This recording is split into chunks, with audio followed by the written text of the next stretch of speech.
අයිබෝවන් ඉතින් කොහොමද කට්ටියට සුබ දැසනක් මගේ පිටුව හරහා මම විවිධ දේවල් රටේ පවතින නීති ගැන සාමාන්‍යයෙන් මහ ජනතාවට පියවරෙන් පියවර දැනුවත් කිරීම සිදු කරනවා.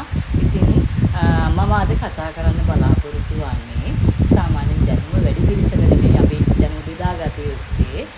සාමාන්‍යයෙන් දැනුම තියෙන කාර්යබහුලත්වය නිසා රටේ පවතින නීති රීති මගහැරෙන සමහර අපිට දරුවන් උනත් සමහර දේවල් ගමේ රටේ වෙන දේවල් ඔවුන් දන්නේ නැහැ. අන්න ඔවුන්ටයි මම කතා කරන්නේ.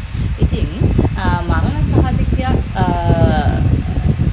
අද අපගේ පවුලේ කෙනෙක් හෝ වේවා ගමේ කෙනෙක් හෝ අසල්වැසියෙක් කවුරුන් හෝ මිය ගියාම සිදු කරන්නා වුණා පියවර මොකක්ද කියන එක ඔබත් එක්ක බෙදා හදා ගන්නයි මම අද කටයුතු කරන්නේ. මගෙන් යම් කිසි අඩුපාඩුවක් වුණොත් මාවත් දැනුවත් කරන්න ඔබට පුළුවන් ඔබේ අදහස් ලියන්න.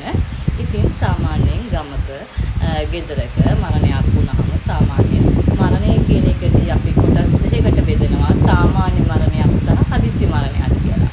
මම මුලින්ම කතා කරන්නේ සාමාන්‍ය මරණ තත්ත්වයකදී අපගේ නිවසේ පුජ්‍යලයක් නිවස තුල මිය ගියොත් ඒ නිවස අදාළ ප්‍රදේශයේ ග්‍රාම නිලධාරීවරයාට අපි මුලින් දැනුවත් කළ යුතුයි. එතකොට එම නිලධාරියා පැමිණ ඒ කටයුතු පරීක්ෂා කරලා මරණ වාර්තාව ලබා දෙනවා. සමහරක් වෙලාවට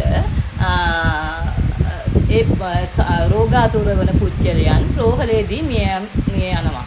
ඒ අවස්ථාවේදී රෝහලෙන් තමයි මරණ වාර්තාව ලබා දෙන්නේ. එතකොට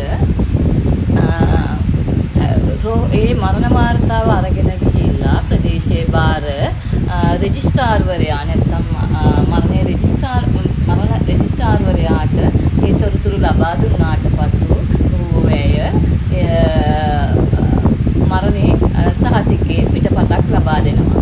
ඒ පිටපතත් මාසයක් දෙකක් ඇතුළත එම නිලධාරියා අදාළ ප්‍රාදේශීය ලේකම් කාර්යාලයේ ලියාපදිංචි කරගත්තාට පසු ඔබට මරණ සහතිකයේ මුල් පිටපත ලබා ගන්න පුළුවන්. ඉතින් මම මේ කතා කරේ සාමාන්‍ය මරණයකදී වෙන ක්‍රියාදාමය.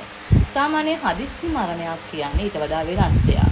හදිස්සි තත්ත්වයක් මත වයස අඩු පුච්චලයක් එහෙම නැත්නම්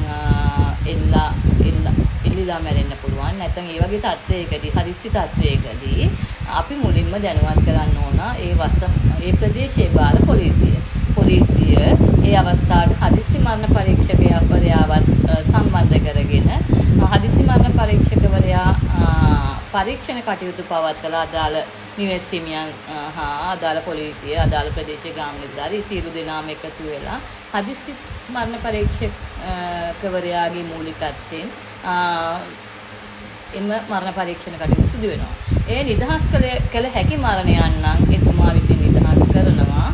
ඒ නිදහස් කරගන්න බැරි දෙයක් නම් සැක කටයුතු දෙයක් නම්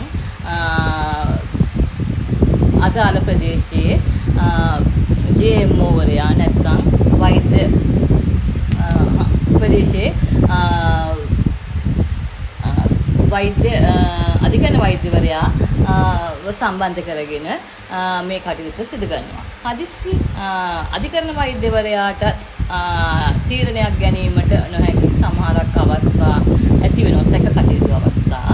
එවන් අවස්ථාවක් සිදු වුවොත් අධිකරණ වෛද්‍යවරයා එය අධිකරණයේ පිටපතලා අධිකරණයට ඒ අවශ්‍ය කටයුතු බාර දීලා මහේස්ත්‍රාත්වරයා තමයි ඒ කටයුතු මරණය නිදහස් කිරීමේ කටයුතු වලට මරණය නිදහස් කිරීමේ කටයුතු පූර්ණ බලතල තියෙන්නේ මහේස්ත්‍රාත්වරයා සතු. ඉතින් මම අද ඔයගොල්ලොත් එක්ක බෙදාගත්තේ රටේ සාමාන්‍ය ජීවිතයේදී අපට අවශ්‍ය වන නීතික කරුණු ටිකක්. ඉතින් ඒ මගින් ඔබටත් යම් දෙයක් ප්‍රයෝජනයට ගත හැකි නම් එය ගන්න. වෙනසක් ඇති යුතු තැන්වලදී මාවත් දැනුවත් කරන්න. ඉතින් ගිහින් එන්නම්. ඔබ සියලු දෙනාටම බුදු සරණයි.